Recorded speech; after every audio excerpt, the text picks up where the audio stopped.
નડિયાદમાં જાહેરમાં ન્યૂઝ ચેનલના પત્રકાર કરુણેશ પંચમવેદી પર હિંચકારો હુમલો કરનાર ખનીજ અને ભૂમાફિયાઓનો વિડીયો અને ફોટા વાયરલ થયા છે।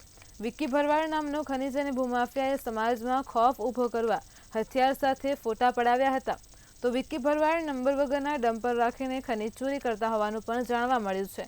ત્યારે બેફામ ચાલતા તેના ડમ્પરને એક પત્રકારે રોકતા 22 જેટલા અસામાજિક તત્વોના ટોળાએ હથિયારો સાથે હુમલો કર્યો હતો। વિક્કી ભરવાડમાં જાણે કે કાયદા અને પોલીસનો કોઈ ભય રહ્યો નથી તેવું વર્તાય છે। આ બધા વચ્ચે પોલીસ હજુ વિક્કી ભરવાડ સુધી પહોંચી શકી નથી।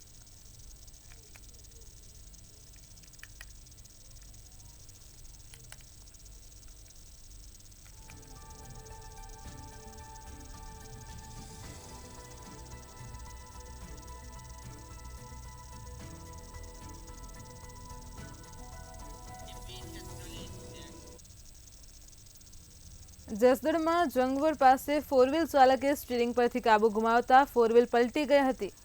તો ફોર વ્હીલર પલટી જતા એકનું મૃત્યુ નિપજ્યું અને 4 લોકોને ઈજા પહોંચી હતી। ત્યારે આ ઘટનાને લઈને સ્થળ પર 108 દોડી ગઈ હતી। 108 દ્વારા ઈજાગ્રસ્ત લોકોને સારવાર માટે જસદણ અને રાજકોટ ખસેડવામાં આવ્યા હતા।